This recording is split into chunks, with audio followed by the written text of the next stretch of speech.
Good evening, everyone. Item 1 on the agenda is the webcasting introduction. I would like to remind everyone present that this hybrid meeting will be broadcast live to the internet or filmed and will be capable of repeated viewing or other such use by third parties. Therefore, by participating in this meeting, you are consenting to be filmed and to the possible use of those images and sound recordings for webcasting and/or training purposes. If any public speakers on Zoom do not wish to have their image captured, they should ensure that their video setting throughout the meeting is turned off and set to audio only. Please be aware that if technical difficulties interrupt the meeting that cannot be overcome, I may need to adjourn the meeting. Thank you, and members are reminded, and public speakers, when after they're finished speaking, to activate their microphone before and to turn it off after. Thank you. Good evening, members. Good evening, everybody. Welcome to this Area Planning Subcommittee South. We have from Democratic Services, Vivian tonight, Graham, Courtney is our planning officer, and Tom on webcasting. My vice chair is Councillor Smruti Patel, and I will be a voting chair at this meeting. Thank you. Members, item 2, advice to public and speakers attending the council planning subcommittees. It's contained in pages 5 to 8. Item 3, apologies for absence. Chairman, I've received apologies from Councillors Bob and Judy Jennings and Councillor Sunger. Thank you. Councillor Pond. Councillor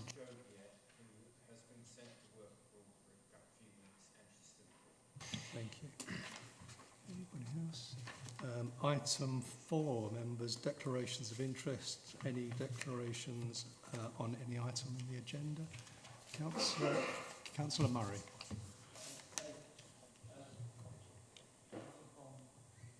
Oh, I'm sorry. Thank you, Chairman. I need to declare a non-prejudicial interest on item 12 because I've noticed that I have a vague acquaintance with the objector on Zoom for item 12 via Roding Valley High School connections, but they are, it's a loose connection and I consider it a non-prejudicial interest, so I will stay for the meeting and vote. Thank you. Thank you. Any other members? Thank you. Moving on to item 5, the minutes which have been circulated. They're on pages 9 to 18. Any comments before I sign them as a true record? Are you happy that I sign them? Yeah. Thank you. Item 6, any other business? None, Chairman. Thank you. Item 7 is the Epping Forest District Council Planning Policy Briefing Note, which is to be noted. All happy that that's noted? Thank you. Item 8, site visits. Has any member a wish for a site visit on tonight's applications? Councillor Murray. Yes, thank you, Chairman. In the spirit of the wording of number 8, I did let yourself and the Planning and Democratic Service officers know, in fact, a few days ago, that it was my intention to propose a site visit on one of these items. And I would like to propose a site visit on item 10, EPF 126622 121 Roding Road, Loughton. And the reason why I would like a site visit is that I feel that only a real consideration of this planning application can take place if members have actually seen the exact location in terms of the other residences and businesses in the area. And I've also had a specific request from at least one resident that members are able to see the impact of the proposed development or possible impact of the proposed development on her garden. So I would like it to be a site visit, and a site visit that is coordinated via Democratic Services and planning, so I can arrange access with said resident. Thank you, Chairman. Thank you. Councillor Wixley. Yeah, on that particular application, I did point out there were some errors in the officer's report which Mr Courtney is aware of. So I think that's another reason why a site visit would be useful.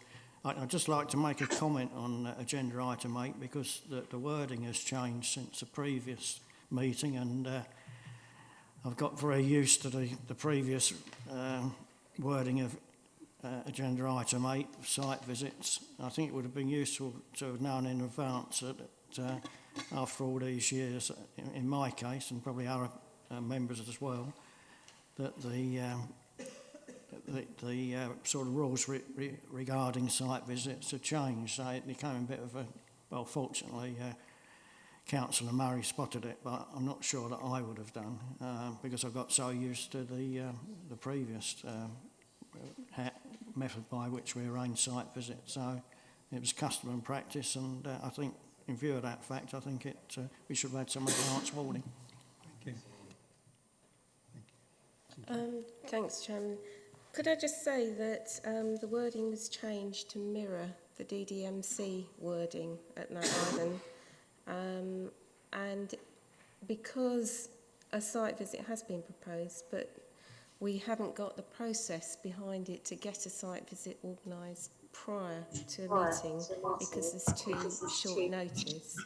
We'll revert back to the original meeting until the heads, the managers have sorted out the process behind organising a site visit, before a meeting. Okay, Councillor Yeah, nothing against the change in itself. It's just the lack of information about it. So,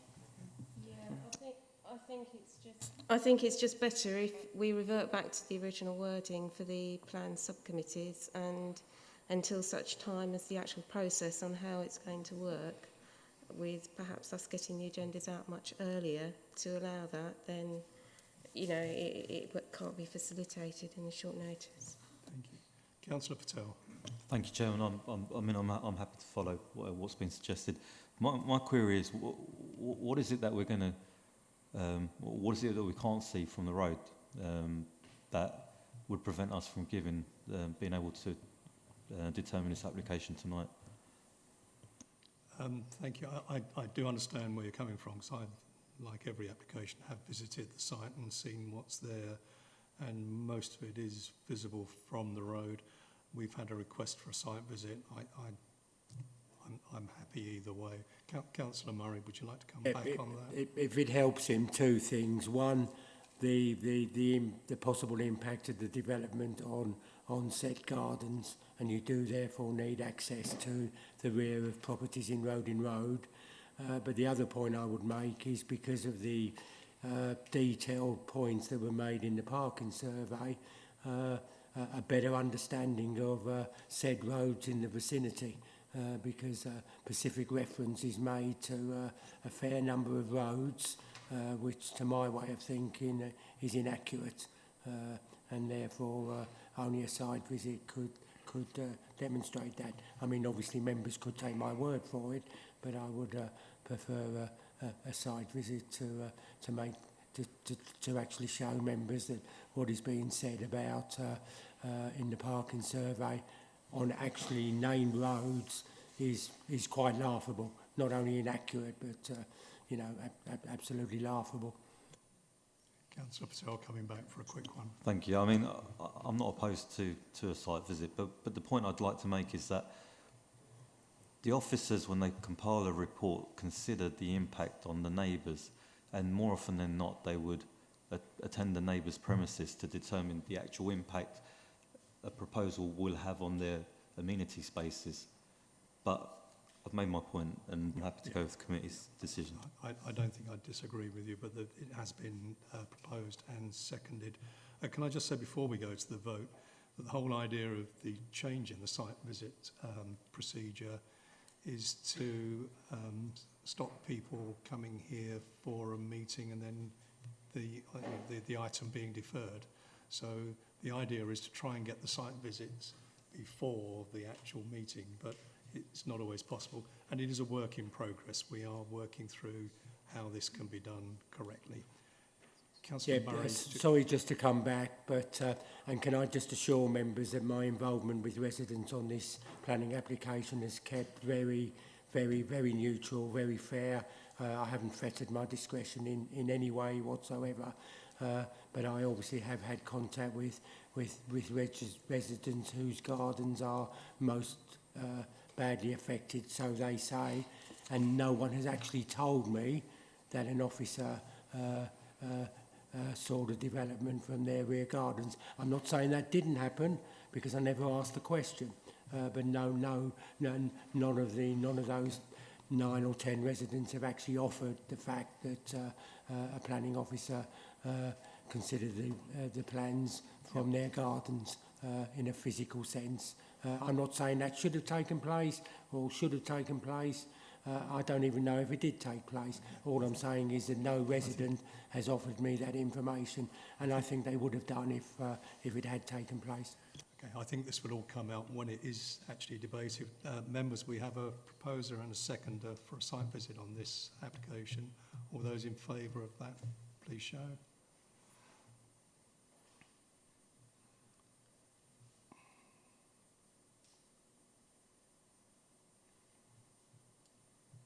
Eight, Chairman. Those against? None, Chairman. Abstentions? 4, Chairman. Thank you, members. That application is deferred, which means, unfortunately, those that have come here to... Sorry? Sorry, if you... Councillor Owen, you wish to... Sorry, it's just to say apologies for lateness, and I need to declare an interest, but I didn't realise you were going to say something, so... Okay, thank you. Apologies, I didn't see your hand, apologies. Yeah, unfortunately, that item is now deferred for anybody that's come here to speak or hear the debate on that particular application. This is what I was trying to explain. We're trying to sort out on the new site visit regime, but apologies, hopefully it will be at the next Plan South. Thank you. Can I just double check, Chairman? I'm assuming the fact that I gave at least 3 or 4 days notice that I was probably going to do this, the people who have come tonight were forewarned that it was a possibility. Absolutely. So, Yeah, good. I It understand. hasn't come absolutely cold. I understand. Councillor Ritchie. Thank you, Chairman. I'd just also like to express apologies for lateness as well. Thank you.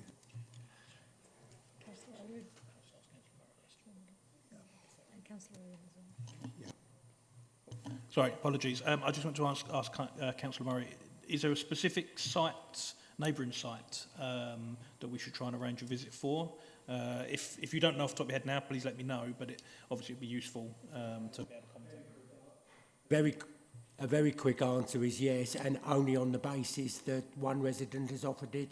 Again, it's not something I've pursued or encouraged, but one resident has offered it and particularly requested it. So that would be the number that I would share with you later and take it from there. But for no other reason than that's the one property that has offered it.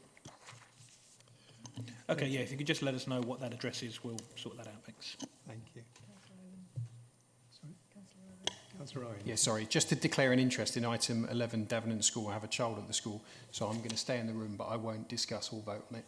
Thank you. Members, moving on. First planning application, got is item 9. Is it possible at this point for me to make a statement in support of the meeting? No. No, sorry, there is absolutely no debate on this item because it's been deferred. I do apologise that I think you may have been pre-warned that this might happen, but I do apologise. Thank you. Thank you, Chairman. Thank you. Members, moving on, item 9, planning application EPF 329421, 295 to 309 High Road, Loughton.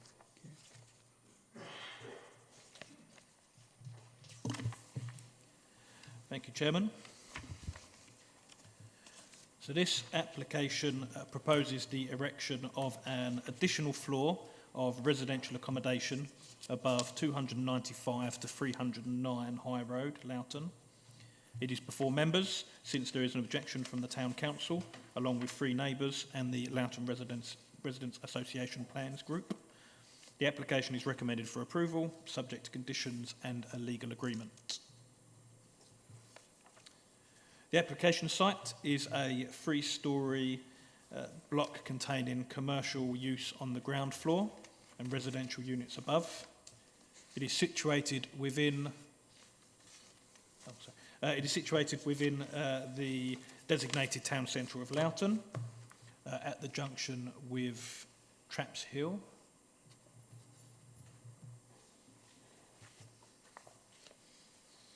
The immediately adjoining building that continues this run is 4 stories in height, as can be seen here. Just my pointer, here we go. See it?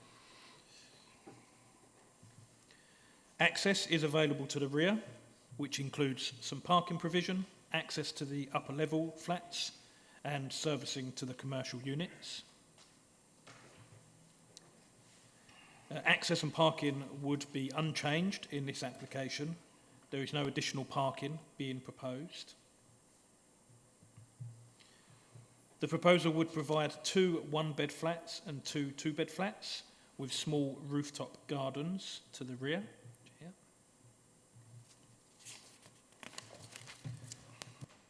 The proposal would introduce a 4th storey to the existing building that would marry up with the adjacent building, as can be seen here.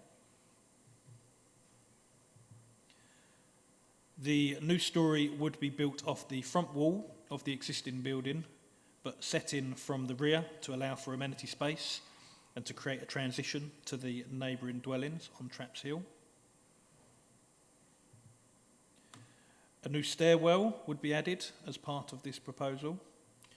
Whilst access and amenity space would be provided to the rear, it is not considered that the development would result in additional overlooking above and beyond the existing situation. A daylight and sunlight report has been submitted that concludes that the proposal is unlikely to affect the daylight and sunlight of the closest residential property at number 3 Traps Hill to the rear.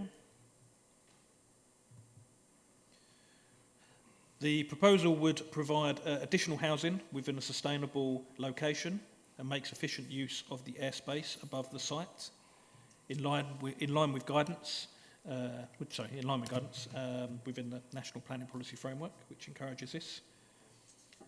Whilst no additional parking is being proposed, the site is in a town centre location with good sustainable transport links. Furthermore, a parking survey was submitted showing the parking restrictions on the surrounding roads and concluding that there would not be any resulting parking stress. There's no objection from Essex County Council Highways. As such, this application is considered to be acceptable and is recommended for approval, subject to conditions and a legal agreement. Back to you, members. Thank you. The ward councillor is Councillor Kaufman. If you'd like to lead the debate, thank you. Sorry, we have speakers, don't we? Apologies. We have the applicant's agent, Andrea Lee, on Zoom, I believe. Hi there. You have 3 minutes. I haven't got it on.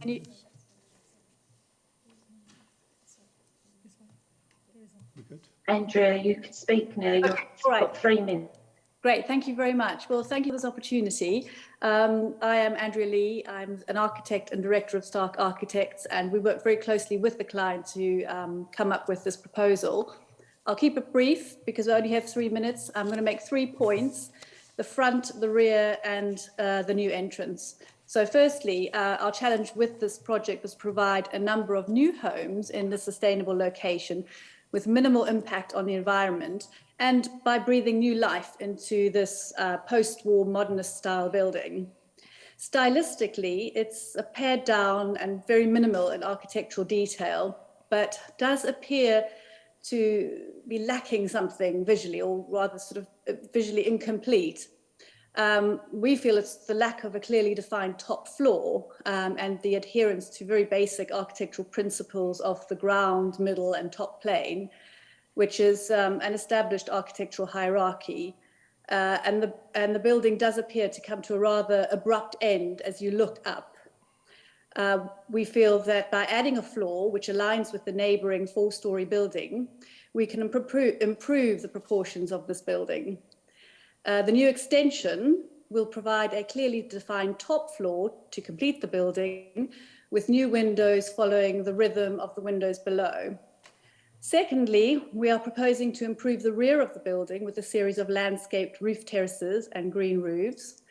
The rear currently lacks much aesthetic appeal, as you could see by those photographs, overlooking a car park and a service route for the shops, though it also provides the main access and circulation to the flats above. Therefore, the proposed works will serve to enhance both the appearance and the usability of these upper levels, and bringing into use otherwise underutilised space and unattractive spaces. The additional activity on these levels will promote secure by design principles through increased levels of natural surveillance, an added bonus. Then lastly, we're proposing to upgrade the main residential entrance on Traps Hill, which is currently a very unattractive, gated and very understated entrance. Through enlarging the entrance to provide a formal main entrance door and glazed side panel, we'll be providing a much more attractive and inviting entrance and a greater sense of arrival and enhanced street presence. So in conclusion, we feel this application has successfully provided 4 new dual aspect flats in what is considered a very sustainable site in line with government policy through the use of existing built land and within a town centre location with good services and transport connections, negating the need for additional parking. We are convinced that these proposals will make a positive contribution to the street scene, bringing a degree of vibrancy to the high road and hopefully providing a catalyst for further improvements to the surrounding buildings. Thank you very much. Thank you. Yes, Councillor Kaufman. Thank you, Chairman. So just a few comments. The report refers to a Section 106 agreement, I believe, and I have no awareness of what's in the Section 106 agreement. So is there any information that the committee or members can have as to what the 106 agreement contains, firstly? And then if I may come back. Of course. The Section 106 is purely to do with the Epping Forest Special Area of Conservation, the mitigation against that. It should be in, sorry, I'm just scrolling down.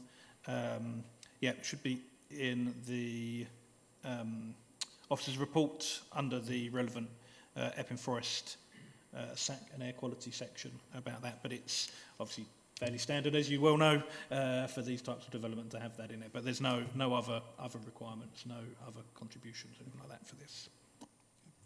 Thank you. So my point is, in principle, I'm not against this, but what I would like to have seen, we've seen a very stylised image of the building. The sun is shining, lots of people are wandering by, and it actually isn't that at all at the moment. It's a very down at heel block with respect to the owners, and the back of the properties are very poor indeed. The car parking, the servicing, the access ways are one of the poorer areas of Loughton. In fact, probably the poorest of Traps Hill, certainly.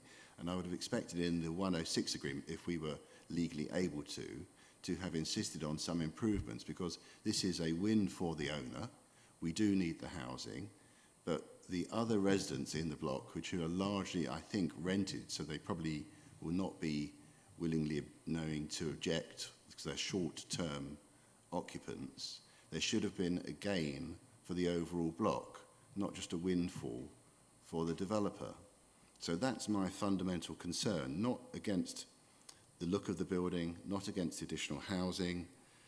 We have this parking issue that no one will have a car, I can accept that. But where is the benefit to the block, which surely we would have had the right to negotiate some improvements? So I'd like a response on that. I do have a concern from the balconies, which form the amenity space, which must be the barest minimum of amenity space, because the back elevation of the flats is probably a metre back from the outside wall. So the amenity space is actually probably a terrace the width of a chair, I'm guessing. So again, that's a bit thin of a win. Not going to fall out over that. But if you're standing on the terrace, are you looking straight into the garden of, is it 3 or 1 Traps Hill? So do we need any privacy screening at the balustrading or the terracing at the back of the flats. Again, it's difficult to see from the images that have been put before us. So the questions are, should there be privacy screening? Because you are quite high looking down. And why are we not seeing some gains to the amenity of the existing building?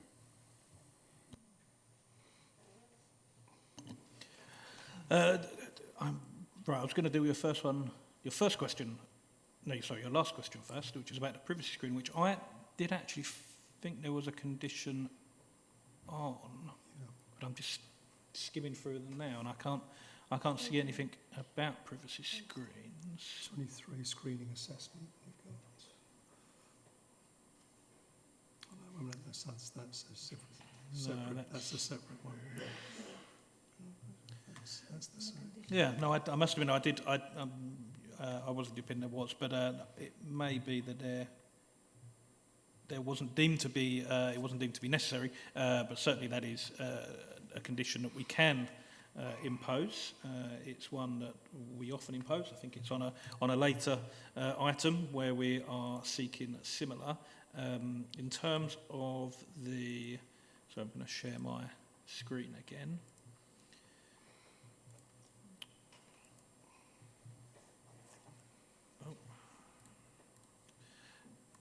So in terms of the amenity space, these green roofs, it's actually these areas here. So it isn't just a metre, it isn't just this, it's actually these areas here and here. Those are the amenity spaces. And then in terms of the benefits to the, I mean, obviously, bit of a steer on what those benefits could be, I guess, in terms of the benefits to the rest of the block. I completely appreciate what you're saying here. Obviously, the existing residents are going to suffer at least short-term noise disturbance, etc., and it would be good to see some benefit to them. I mean, obviously, what's shown here is obviously the red line application site, so this is shown as land within their ownership. So certainly any physical works, any works to anything within that red line, we can control by way of the condition. Obviously, anything outside of that, or if it involves financial contributions, etc., then obviously that would have to be in a legal agreement. But yeah, if there's any suggestions as to what those kind of benefits could be, I'm sure I can comment on the suitability of that. Thank you. Councillor Murray. Yeah, yes, Chairman. I hope I'm not putting my foot in it, but I'm just trying to be helpful. I just wanted to make sure that the applicants for the deferred item were aware that they could leave if they wanted to. They're welcome to stay, but I just thought it was fair to make it clear that they're free to leave if they wish, if they didn't understand that. But if they want to stay for all the other items, they can, but I thought it was only fair to clarify that for them.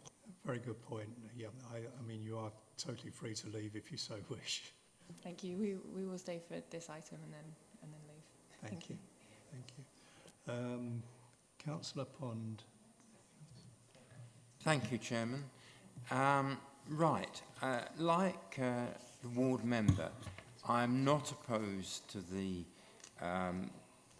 development of extra floors on town centre premises. In fact, I advocated it during the discussion stages for the local plan, because I think it is an efficient use of an already developed area.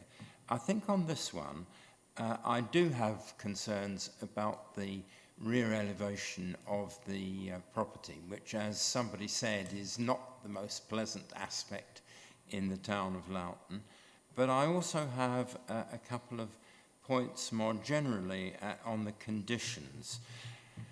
I welcome the statement, the construction method statement requirement, but I think it could do with one additional clause, which is after the word demolition, words demolition and construction in number 5, to add minimising as far as practicable the use of internal combustion engined non-road vehicle equipment.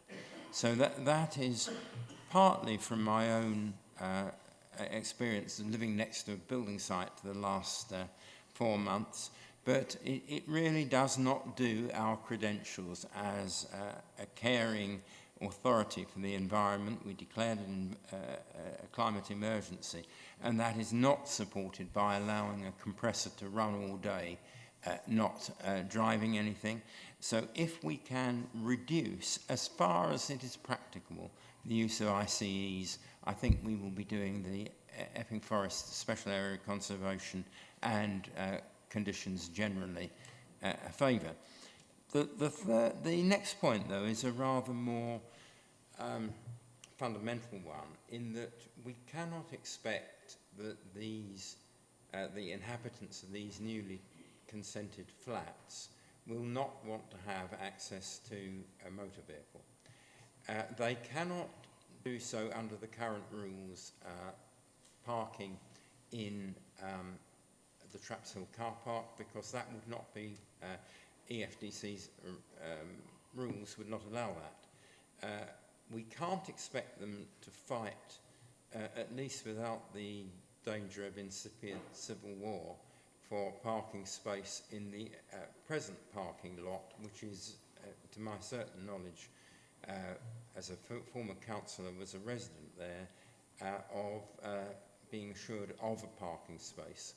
And of course, if you want more than one vehicle, you're in extreme difficulty. So I'd appreciate advice really from the officer as to how we practically could regulate the possession and keeping of motor vehicles by the new residents in the streets round and about, particularly those within about 100 yards, like York Hill or the Drive or Habgood Road or Woodland Road, 5 minutes walk of the development site.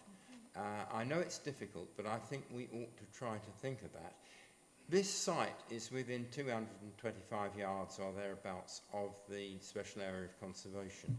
And so we would be, I think, in danger of swamping one of the finest parts of the forest for recreational use. And if we allow a number of extra motor vehicles, also of motor vehicles starting up in the vicinity of the forest. So I'd appreciate Mr. Courtney giving us some advice on that. Well, as you say, Councillor Pond, it's very difficult to control car ownership. I'd almost argue it's impossible to control car ownership. Obviously, we cannot condition that people don't buy cars, that occupants, I mean, even if you condition that occupants can't have a car when they move in, you can't then stop them from purchasing a car. I mean, in all honesty, the best way is kind of what we've got here, where there is no additional parking, but the surrounding roads are controlled in terms of parking measures, and that's going to dissuade people from having cars. Obviously, it is a location where, I'm not saying you wouldn't want to have a car and people wouldn't have cars, but you know, it is close to the station. It is obviously in a town centre location. You do have the amenities, the shops, facilities right there, so you probably could do without a car here. I mean, brings to mind things like the application at, trying to think of the address, down in Buckhurst Hill, with the block of flats, where obviously we did have a restriction on, well, it wasn't so much a restriction, it was a part of the clause of selling the properties, where it was made clear that residents wouldn't be able to obtain resident parking permits, I believe, if I remember rightly. I mean, that's probably as the furthest we can go with this kind of thing, and obviously that is something that we could potentially look at here, if we were so inclined.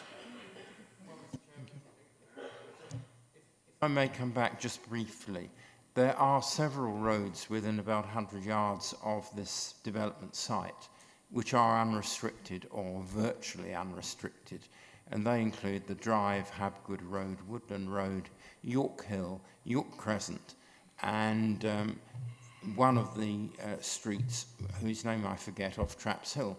So I think we have got to try to adopt every measure we can to prevent car ownership. The site in Bucklershill I remember well, and I voted for that site because all the roads in the vicinity of that site were restricted, and the chairman will know better than I, but that is largely parking permitted. But that is not the case in this site. As I say, I think this is a use that we can go along with, but I do think we need the additional construction method statement clause. We're not banning internal combustion engine machinery, but we are asking the applicants to submit to the local planning authority their proposals to reduce it, to minimise it. That's all I think I'm saying.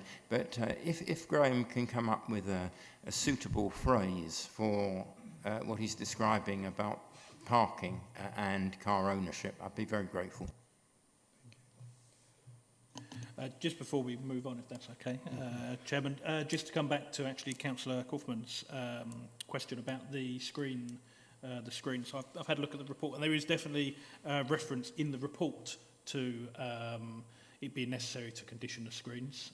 I think it's actually more to do with the impact on future occupants because of the proximity of the gardens, but obviously that could be, but that has been missed off. I can assume that must be a mistake.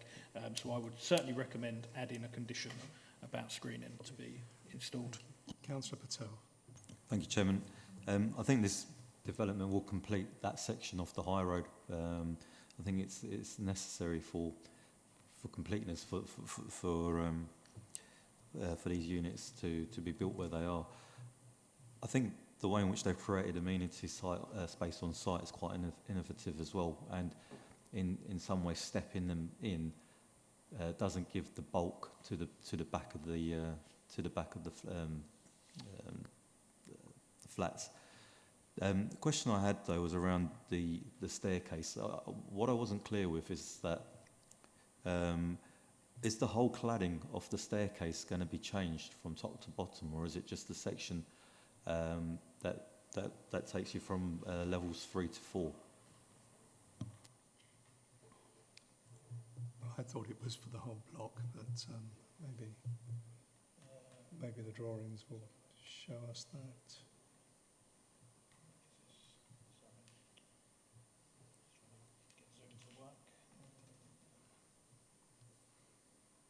I think in the architect's presentation they were saying it's the main entrance to the whole sort of residential area. So obviously this is the entrance here, the new entrance here that's been referred to, which is just here. I believe this is probably the cladding that's been referred to, which is just sort of this section here.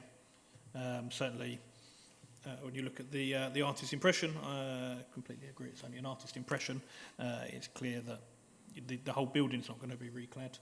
This is slightly prettier than it looks at the minute. It is definitely an accurate representation of the external materials of the building as is. Thank you. You're coming back, Councillor Patel. Sorry, Chairman. Sorry. So the cladding on the staircase. What is the material of that going to be? It looks to me as though it's glass, but I don't think I have that to hand, but I can pull up the plan and see if it says. The other option is we could theoretically ask the architect if the chairman so wished. She may be able to give a quicker answer than me finding it, but it certainly looks to me to be glazed. But I will have a look. It's up to you, Chair, whether you want to. Thank you. Can we go on? I've got 3 more people that wish to speak. Can we go on to those and come back to that maybe? Councillor Wixley. Thank you. I just wonder if the officer could show me, I apologise if he's already done it, but where the cycle storage is going to be and also the waste storage. Okay. He's actually working out the other one at the moment, so we may come back to that as well. Thank you, sure. No, I can put that up. That's not a problem. I can do that as well as multitasking. Yeah, I'm trying to multitask. I'm not going to say I'm an expert. So this is the plan. So this here is the bin store, and this here is the cycle store. I think you can see on one of the elevations, it doesn't show the bin store, but actually this is technically showing the cycle store. I was a bit confused at first because I thought they were putting some sort of garage door in the back, but I soon worked out that's actually the cycle store. Councillor Wixty. Is that replacing something else which is already there? I just wondered how this vacant space has cropped up.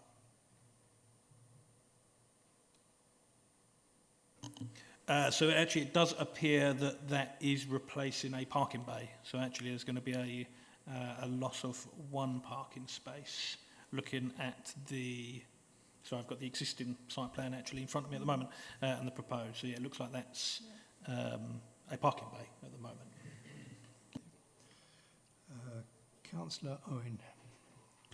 Actually, Councillor Pond mainly covered off what I was going to say, but just to sort of add to it, I do know someone who lives in this block of flats, and one owns a transit van and the guy who he shares with owns a car. So I think it's totally unrealistic to think these will be car-free dwellings in Loughton.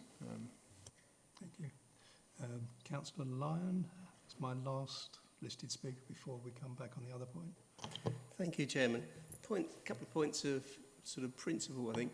We're going to see more and more of these rooftop developments, and I'm not sure of the sort of principles behind this, but one of the thoughts I had was access for disabilities and people on the top floor, if there is going to be. I'm not sure what the law requires and whether that has been addressed in this development.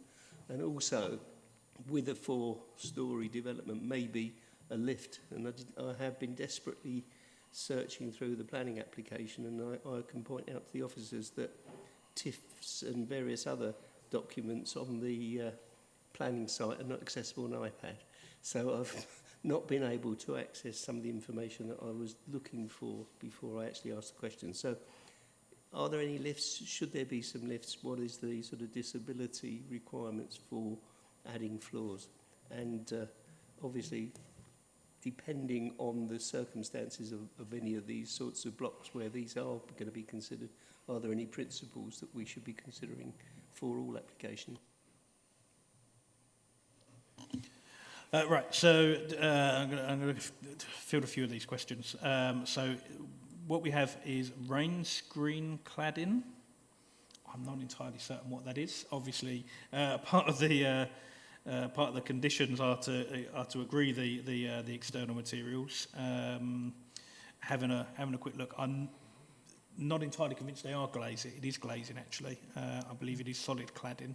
Having a quick Google search and actually looking at the plan, what I assumed was showing glazing, I think is just indicating the stairwell behind.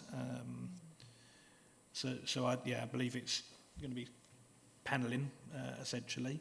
There is no lift on the proposal. Obviously, the accessibility side of things is more dealt with under BIM regulations.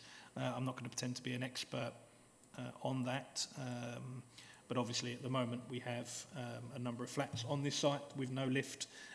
Yes, it would be ideal to have lifts retrospectively installed on all of our developments, and certainly that would meet the Councillor Kaufman's criteria about a benefit to existing users. But obviously, what's in front of us is what's in front of us, and there's no lift included in there.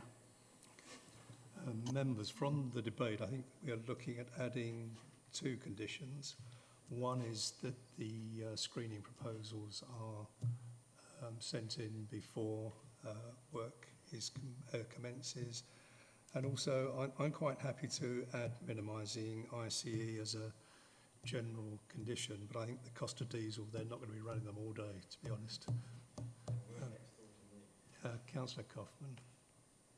Apologies for coming back. So if that is recreational space on the flat roof, which is not a new build flat roof, it is the flat roof above a flat, so presumably the screening will go around that as well.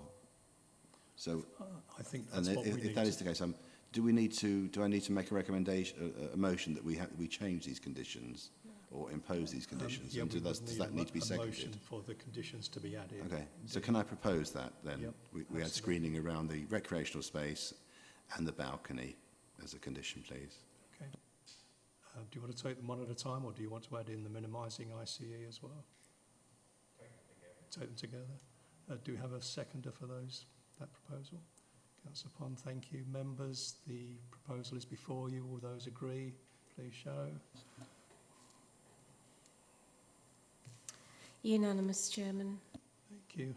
Members, with those two added conditions, the recommendation is to approve with the conditions and the two newer conditions. All those in favour, please show.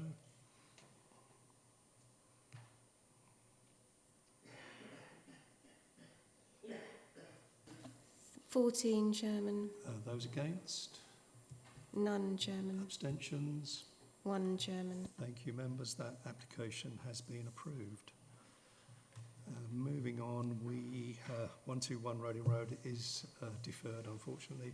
Can we go to the next item, which is EPF 133022, Davenant School?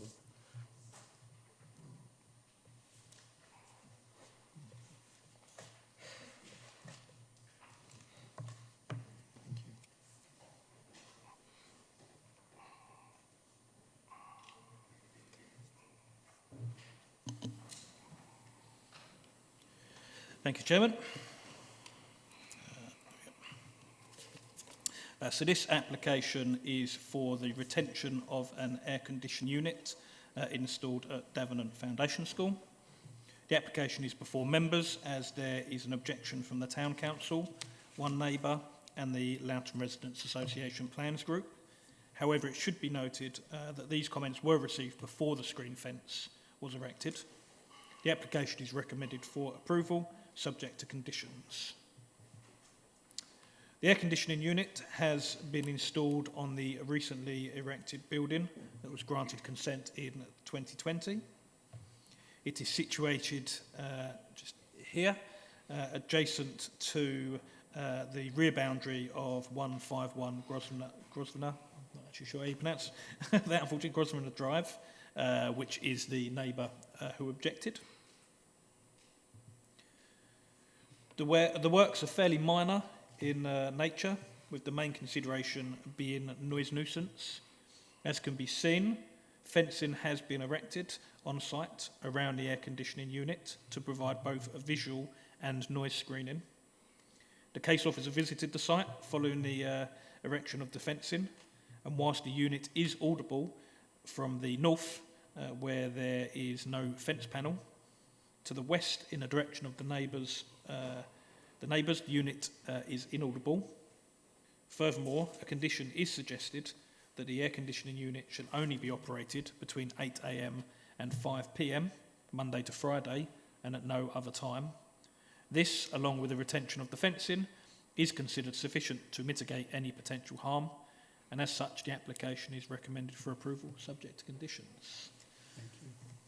Thank you very much. We have one speaker on the application, an objector, Mr. Parker, who is in the chamber. You have 3 minutes, Mr. Parker. Thank you. I'm quickly going to tell you what I would like, in addition to the conditions that are already placed there, which I asked the council officer to do.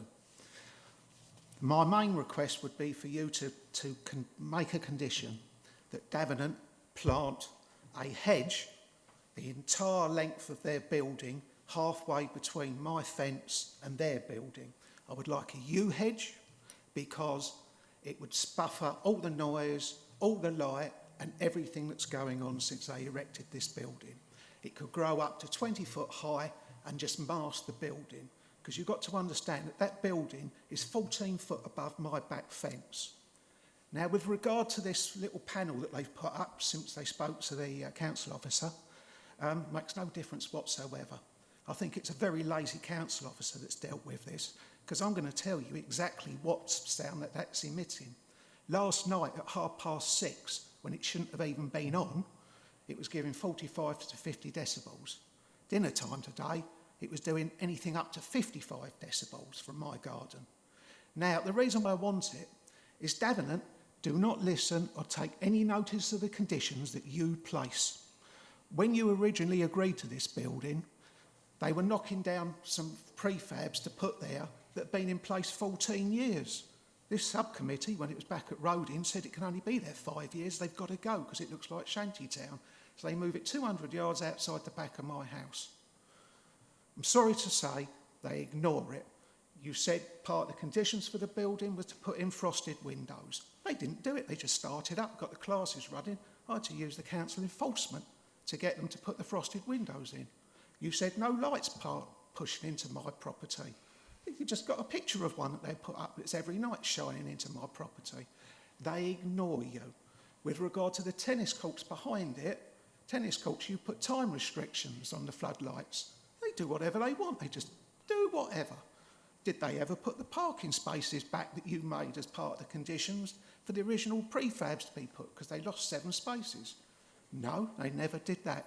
So we're going round in circles here, and I accept that you will roll over and give them what they want, but I'm asking, give me some protection.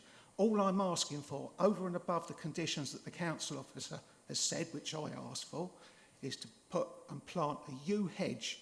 Let's plant the yew hedge the entire length of their building, halfway between my fence and their building. Any noise that comes up will get sent straight back to them, and it won't be an issue for us. We won't see them and they won't see us. That's all I'm asking for. Just please add that as a condition. Thank you. We have both ward councillors here tonight. Councillor Pond. Yes, in the past I have spoken, whether it is to a member of the family at this address or nearby, and certainly the erection of the new building, which was consented 2 years ago, has not gone down well with the neighbours, principally because of loss of visual amenity and the noise nuisance. I think the conditions restricting the operation of this apparatus between 8 and 5 is reasonable, but what that doesn't specify is the number of decibels which can be emitted by the unit, and that leaves Davenant with no impetus really to maintain their unit in good condition and to minimise the noise from it. And we have put such conditions, which the officers have suggested, on certain commercial premises, particularly with flats above them. So I would suggest a decibel limit be imposed with officers' advice. And I would suggest the third condition, which I don't necessarily go along with Mr. Parker's suggestion about a yew hedge, but I do think a landscaping condition to the satisfaction of officers as a noise baffle and to improve visual amenity would be highly desirable. And I suspect that could be done quite simply and would be well within the both the planning department and the environmental health and well-being department's capability to approve a suitable landscaping condition. But other than that, I have no strong views on this. I think we do need to protect residents, as well as catering for the needs of the school. Thank you. Councillor Owen, do you wish to? I'm not going to comment on this one, actually, just in the interest of impartiality. I apologise. Councillor Murray. Thank you, Chairman. I would endorse what Councillor Pond has said in terms of extra recommendations.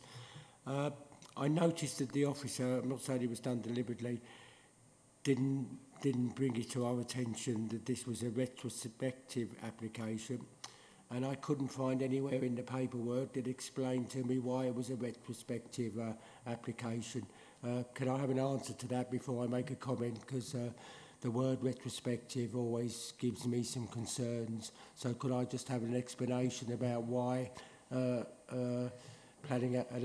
proper planning application wasn't put in before the unit was installed?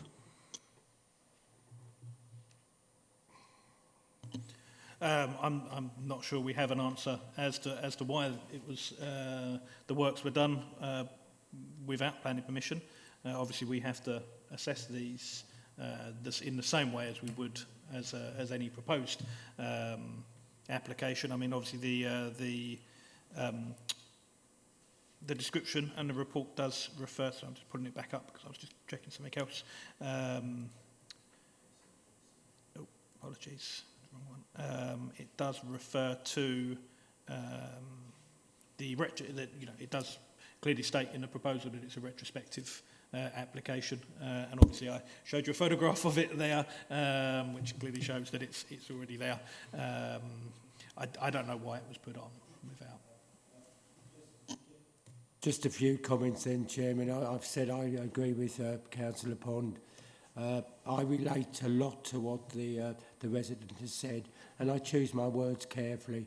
But Davenant does appear to seem to me to have a rather cavalier attitude to its obligations sometimes to the local community.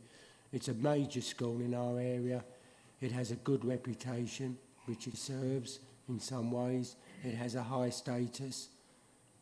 I don't think it's unreasonable of EFDC to expect an institution of that type to be mindful to the concerns of residents and basically to apply for planning permission when they should be applying for planning permission and not be asking for it retrospectively, because they will have known that an institution of that size, with the advice they have, they will have known that this would have required planning permission, or certainly they should have known, and it just gives further evidence to some of the concerns that the resident was expressing about them not keeping to past conditions if they thought that it was okay to put this unit in without asking proper planning permission in the first place.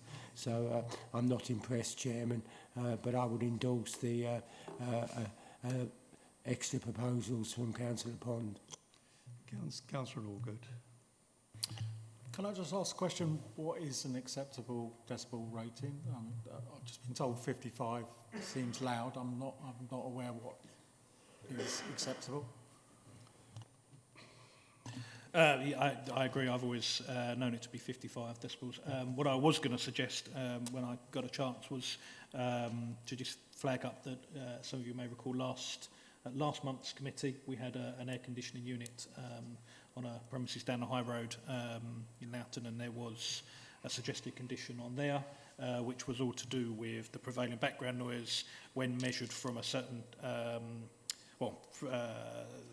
measured in accordance with the regulations.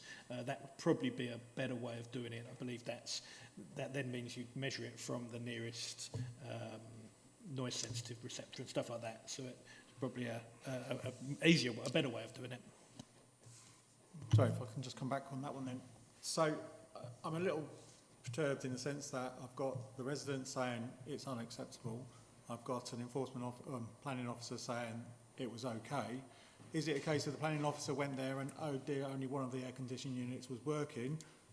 Any other time when we disappear, bearing in mind what we just said about Davenant, don't seem to take us any seriously, that then they play it at full blast and actually that's the true colours and that's the true noise level it's doing? I wouldn't. I couldn't possibly comment on whether somebody would do such a thing. I mean, I understand it is a single unit. It's not multiple units. It's not a case of running just one or two. But I don't know whether you can turn it down, only run it at half speed. I don't know enough about it for that. I mean, I do think I agree with Councillor Pond. I think an appropriate worded condition about noise level would probably be the best. I mean, just to quickly read the one that was at last month's committee, it basically says the use hereby permitted. I think we would say that the unit hereby permitted must cease during any period that the rating level of noise as defined by, I won't read it, but the relevant standards, emitted from the air conditioning unit installed as shown on plan relevant reference, exceeds the prevailing background noise level, the measurement position and assessment shall be made according to, again, the relevant regulations. So if you're happy with that, maybe that would be the... Councillor Mead. Councillor Mead? I don't know if I've missed it somewhere, but what is the air conditioning? I know what air conditioning is for, but what is this room, this building for? Why does it need it? I believe it's an IT suite, but I'm not, again, I'm not 100% certain. I've not been in it. I know it's not involved. I don't know if Councillor Patel may even know. No. I've got a feeling I heard somewhere it's an IT suite that was erected, but I don't know. Thank you. Councillor Patel. So, with regards to the air conditioning units, I mean, it had an application coming in the first hand. The condition to maintain that decibel rating would have been placed already. The point here, though, is that you can test what the levels being emitted are. So the resident's saying that he's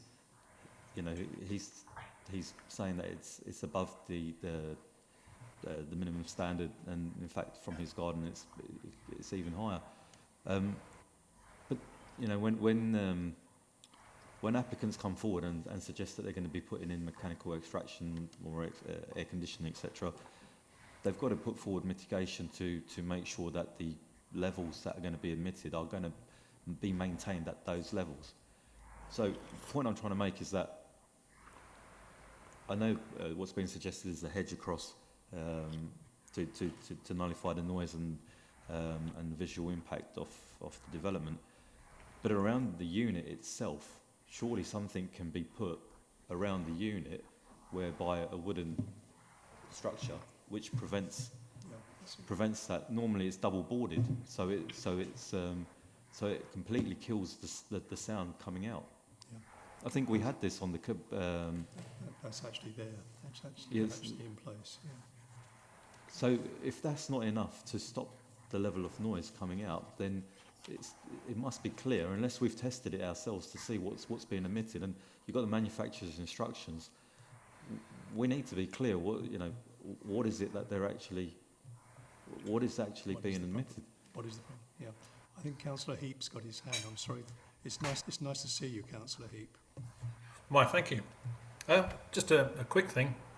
What's so wrong about the objector's suggestion of a hedge?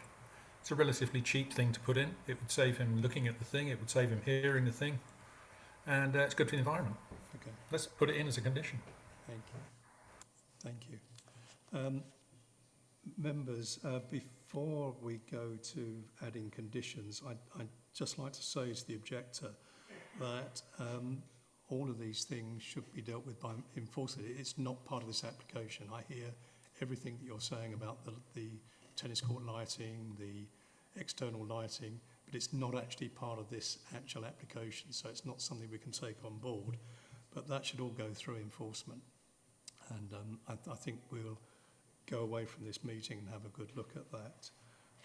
Members, I'm suggesting that we put the condition in on decibel limits that we put on the previous application, or as similar as it can be.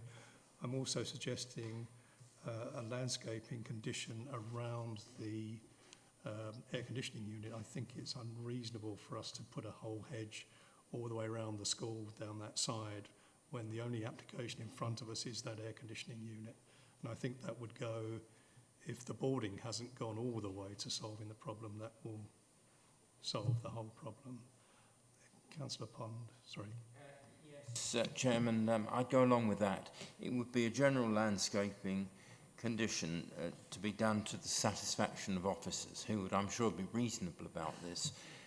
But it would also include, no doubt, the provision that were any plant installed under the landscaping condition to die within 2 years, 4 years, or whatever. There's a standard form of words. Yeah, we're happy with that. I personally wouldn't suggest we use the standard landscaping condition, only because obviously that's a kind of catch-all to large sites. I think in this instance it'd probably be beneficial to be a bit more specific about what exactly it is we want, but of course we can include that standard paragraph about requiring them to be replaced. Councillor Wixley. Yeah, the thing that concerns me, the fencing which is round it, is that actually of a standard that is effectively quiet and sound? Because looking at that fence, it didn't look terribly impressive. Surely there must be a professional standard for fencing which protects against noise. I just wonder if this is a sort of amateur job, just to sort of attempt to show goodwill, but in fact is not actually effective. So maybe there should be fencing which is for instance, to a British standard. So I would like a condition that, or if it could be looked at in some way to make sure that the fence is actually suitable for the job.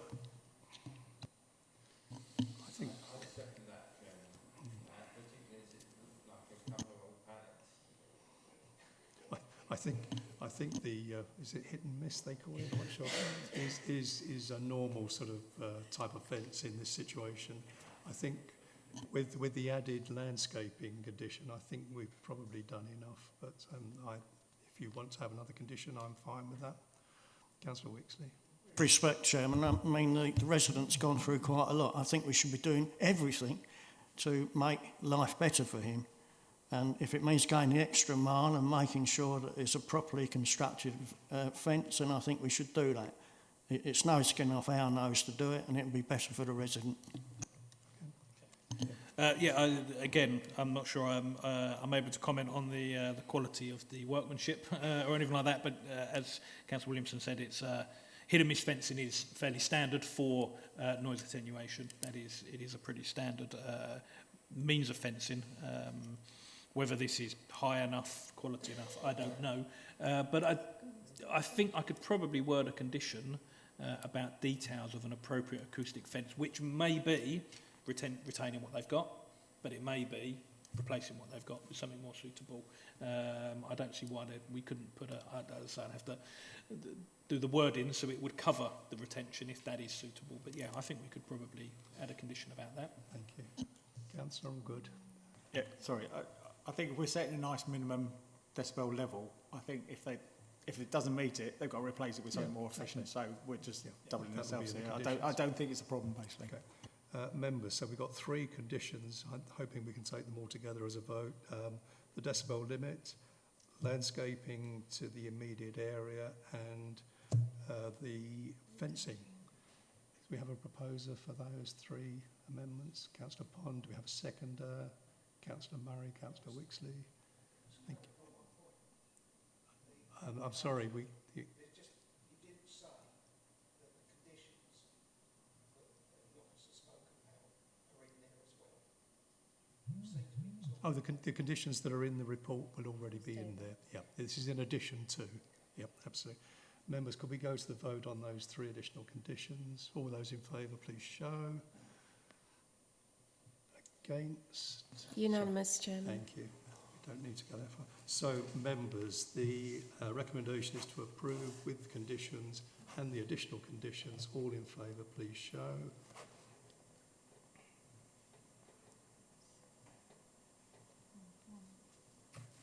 Unanimous. Thank you. Thank you. Thank you.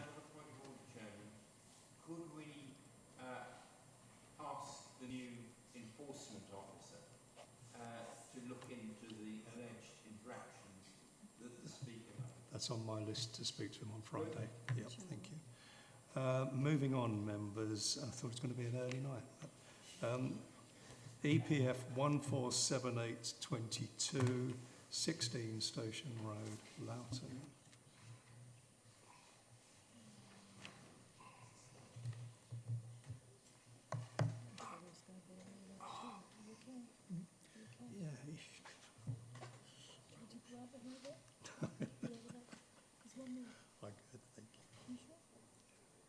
See it through.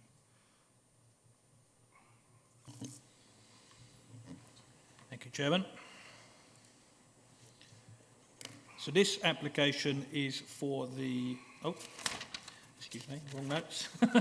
This application is for an amended scheme for a replacement dwelling at 16 Station Road. It is... Oh, sorry. Skipping on ahead.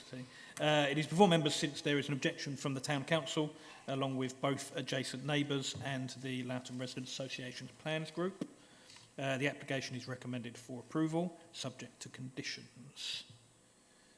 Planning consent was previously granted for a replacement dwelling, and the original house has been demolished, as you can see here. This shows the neighbouring property at number 18 Station Road and the currently vacant site. And this shows the property at number 16. This is a photograph that we have on record of the previous house that was on site prior to its demolition. The bird's eye view also shows the previous house, and this is the rear of the site. This also shows the extensions present on the neighbouring dwellings, here and here. So the proposed new dwelling would fill more of the plot than the previous house and would extend to the rear in part to match number 14, as can be seen here. This shows the floor plan of the previously approved scheme. Roof accommodation was also approved as part of the scheme, but isn't shown here. The proposed amended scheme seeks a number of changes, which will be more apparent when I show the elevation comparisons. However, of key note are the additions to the rear of the dwelling. So the previous approval largely aligned with the rear wall of number 18, which is just here, so it largely sort of lined up here. This proposal, however, would extend 3 metres beyond their wall at ground floor and 2 metres at first floor. On the other side, the ground floor has been extended to align with the neighbour's extension at number 14, and the first floor would extend some 2.5 metres beyond the neighbour's first floor, albeit the first floor will be at a distance of about 2.7 metres. The loft would provide the 5th bedroom and a games room, which could easily be used as a 6th bedroom. This comparison shows the previously approved scheme on the left and the amended proposal on the right. As you can see, both schemes have replicated the previous cat slide front gable feature. The ridge height and width of the dwelling is unchanged from the previous approval. The roof would now be part hipped, and the front dormers have been removed. The amended scheme is far less cluttered, and personally, I think it's an improvement over the previous approval. The rear elevation has been simplified, so the left is the previous approval and the right is the current proposal. The 2 gable projections have been replaced by a single larger gable. A small pitch roof dormer would be installed. Both the comparison plans and the street scene elevations show that the development would not be excessively tall or bulky, nor would this be an overdevelopment of the site. Whilst the dwelling does extend beyond the rear of number 18, there is good separation between the houses due to the neighbour's single-storey garage, and the first floor would be stepped in around 1 metre off this shared boundary. The first floor extension does not breach a 45-degree angle from either neighbour's rear-facing windows. A condition requiring screening, that screening be installed along both edges of the patio as suggested, which will address any overlooking concerns from this element of the works. And accordingly, the application is considered to be acceptable and is therefore recommended for approval, subject to conditions. Back to you, members. Thank you. We have 2 speakers on the application. An objector, Sharon Famiglietti, I hope that's close, on Zoom. You have 3 minutes. Thank you. Hi, good evening, everybody. Thank you for allowing me to speak.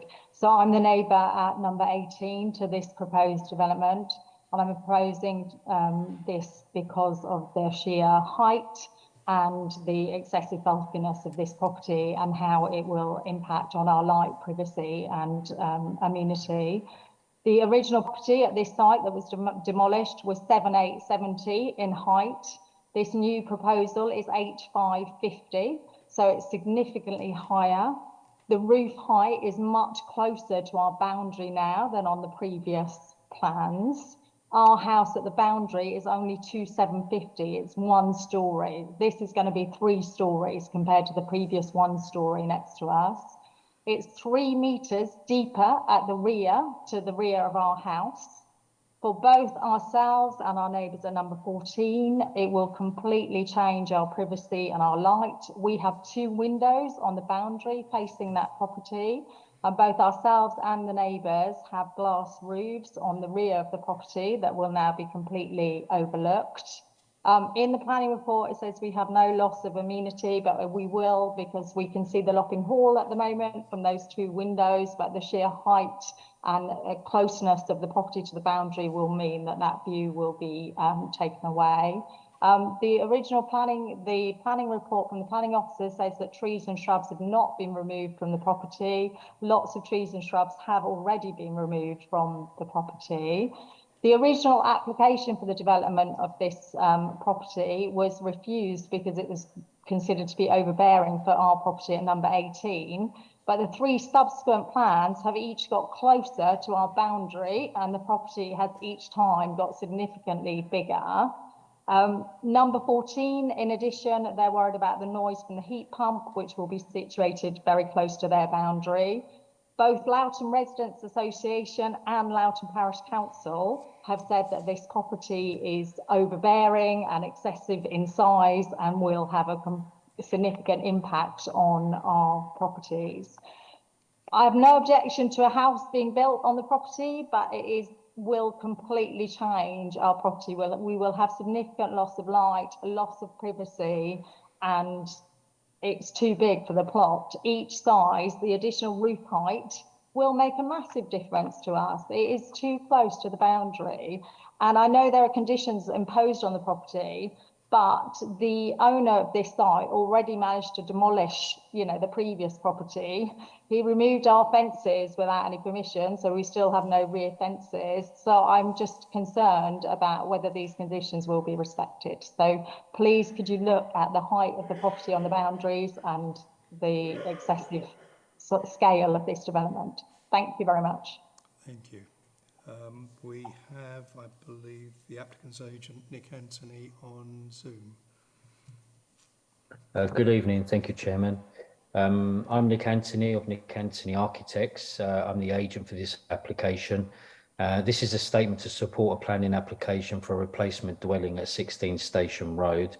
There have been several planning approvals on this site. The last approval was on the 7th of January 21 for a similar proposal for a replacement dwelling. Since this last approval, the owner has successfully applied for a demolition order to remove the original building, which has now been removed. This application before you stands as a resubmission to replace the original dwelling with some minor revisions to the previous approval, excuse me, as well as the benefit of a positive pre-planning application. We note that the case officer has already recommended approval for the application before you.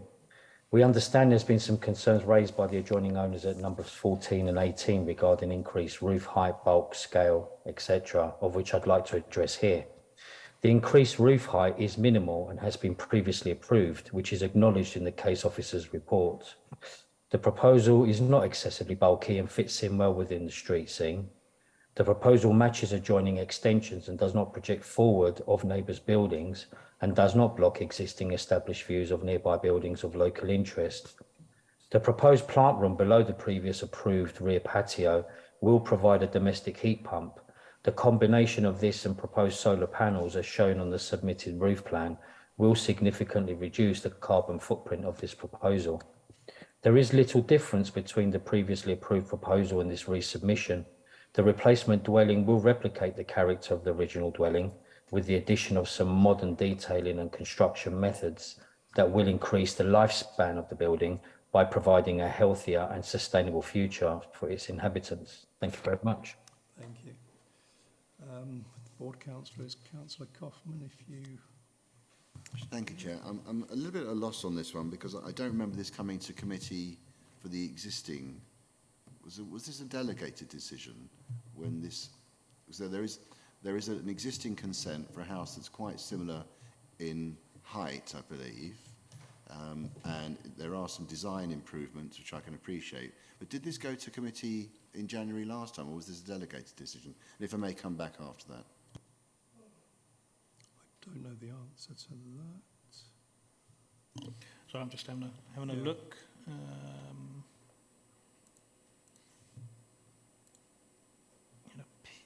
was, I think it, yeah, no, it was delegated. We, I don't recall that, I must admit. so we had no responses apparently from any neighbours. We only had the town council objection. Maybe we weren't consulted. We didn't have the opportunity to speak before on the previous one. We can look into that. Okay, the reason is, so I feel I've got slightly my hands tied because there's an existing consent. So the height, I think, is already roughly consented. The design is, you know, take it or leave it. It's not a bad looking design. I think the sustainability credentials are okay. It does look large on its plot. I'd be interested to know what other members say. Okay. Councillor Pond. Chairman, I think Nick Anthony told us they were relatively minor changes from the consented scheme. Well, I don't really consider them minor changes because the bulk at the rear has increased very significantly. I do quite take the point made by the objectors in the Town Council about what you might call the rear building line. And I think it will result in a loss of light and visual amenity to the neighbours at number 18. Number 14 are not so badly affected, but I think we are perhaps taking a step too far. Implementing the consented scheme would be one thing, but I think this takes us into a slightly different situation, particularly with relation to the neighbours on the station side. And once again, on the conditions, I would add the same condition we added to the first application, which is the one to aim to minimise both noise, dust and emissions by the use of ICE equipment. So I'm a bit doubtful. I'd like to hear what other members say, but I think this is much too large at the rear, although I think it is possible to accommodate it and consent it at the front. I'm not so sure about the rear. Councillor Patel. Thank you, Chairman. I think I have a large degree of sympathy to the neighbour because obviously what was there previously and what's being proposed now is considerably different. I think we are stuck somewhat because there is already a consented permission being granted on this site. It is clear that the applicant has gone as far as they can to the boundary, but still falling within council policy, so they've kept the 1 metre separation. It's a difficult one. It is a real difficult one. In terms of the elevation at the back, one of the things I wanted just to be clear on is that I could see it very faint, but I wanted to see what the old building line was. I think it was hatched in purple on the plans, but I wanted to see actually what is the projection from the original building or the building that's already been given permission to what's being in front of us now. Yeah, sure. Let me just share the. So I don't. Oh, sorry. Apologies. So this is the proposed floor plan. So what we have here, it is very faint. Unfortunately, there's a dashed pink line which my cursor is just following. That is the previous approval. So that's the recent 2022 approval. This doesn't actually show what the original floor plan is. I don't think I have that on here, but I can pull up a copy of that. Show you what that is if you give me a minute. I'll stop sharing for the moment. It looks to me as though the line of the first floor mirrors the line of the previous approval, pretty much. Yeah.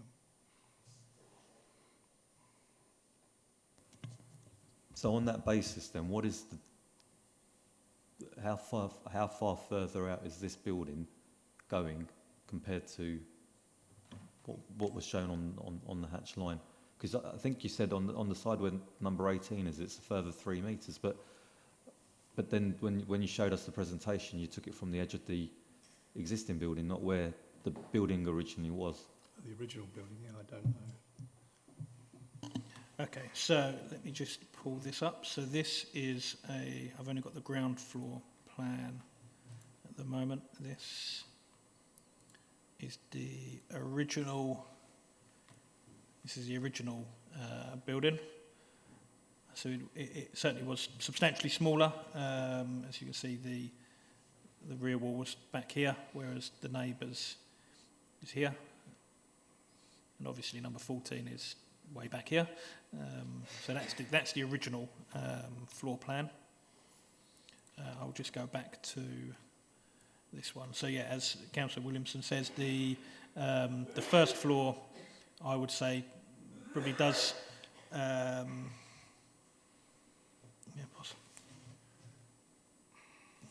It's very hard to tell on this, unfortunately. As I say, this is the line of the previous approval. But yeah, even that. No, I'm not entirely sorry. Apologies, I'm going to go back on myself here. I'm not entirely convinced that that pink dashed line does show the previous approval. So instead, let me go back, because this is the previously approved plan, and as you can see, the rear wall almost lines up with that neighbour. And then you have this projection here, which is just single storey, and then obviously the first floor comes out to that same depth but set away from the boundary, whereas if you go back to this one, that dashed pink line is up here, so that's not showing that. So the previous rear wall was here, so as I say, so it's 3 metres additional at this point here, which is ground floor, and as I say, 2 metres additional at first floor.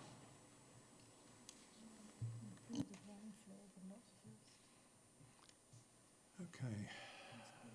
Is anybody, Councillor Lyon, sorry, you wanted to speak?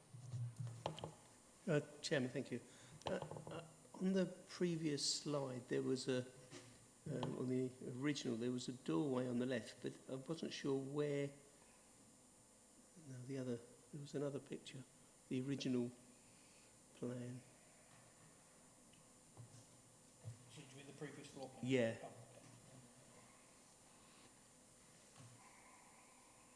Yeah, that one. On the left-hand side there's a doorway, but where is the boundary is on that side? Is that... It's at the red line. It's quite a considerable distance between the building and the boundary there, isn't there? So that's sort of right up to the boundary now. I think Councillor Patel said there was a metre. I didn't see where there was a metre on that. This is on the first floor. No. Can't see there's a metre there. No, the inset's a metre, yeah. The first floor is the metre, not the ground.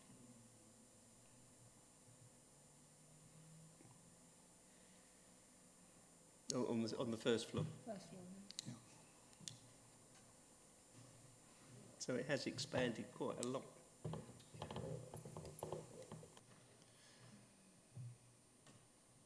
Does any other member want to speak? We have, I think, if we could agree to put the ICE minimising condition in. Do we have a proposer and a seconder for that?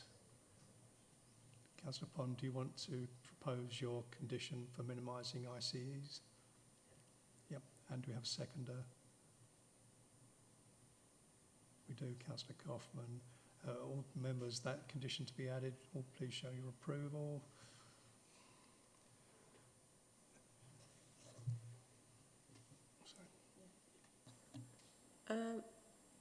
Sorry, could you put your hands up again?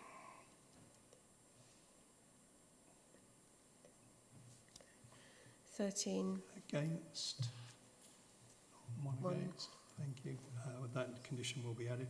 Members, the recommendation is to approve with the conditions plus this additional condition. Can we go to a vote on this? All those in favour to approve with the conditions, please show. None, Chairman. All those against?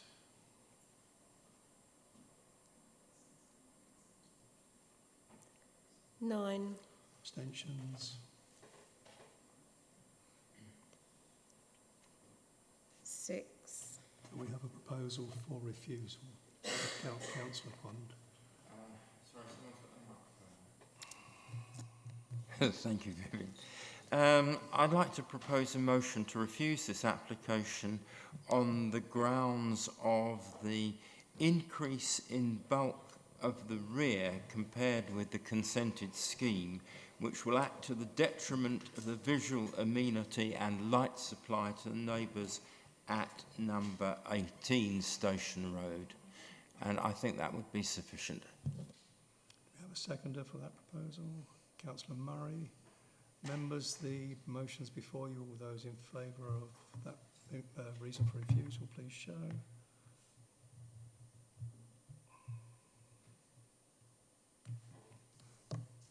$11. Against? None. Abstentions? 3. Thank you. That has been Councillor Wixley. Right. Yeah, Chairman, like Councillor Cuffman, I was a bit surprised because I can't recall this application coming before the committee before. And the objector has mentioned that she may not have received notification for the original application. I just wonder if that could be looked into. I'm quite surprised because I can't recall it coming to the committee before. And if the resident also thinks that she didn't get notification of the original plan, I just wonder if we could look into that. We will check that out. Yeah. Already done. I was doing some digging behind the scenes whilst you were talking. So yeah, it was, as I say, it was dealt with as a delegated item. I obviously can't give any certainty as to whether the notification was received, but I can certainly say that the notification was produced and sent 14, 18, 11, 1A, 3 and 5 Brook Road. There were obviously all the surrounding neighbours were notified back then, and I believe, according to our records, we also put a site notice up. And actually, I'm pretty certain I did see a photograph of that site notice, so that I can attest to going up. So yeah, we did do the necessary consultation. Thank you. Members, item 13, exclusion of public and press. None, Chairman. Thank you very much, members. At 20:33, we close the meeting. Thank you. Thank you.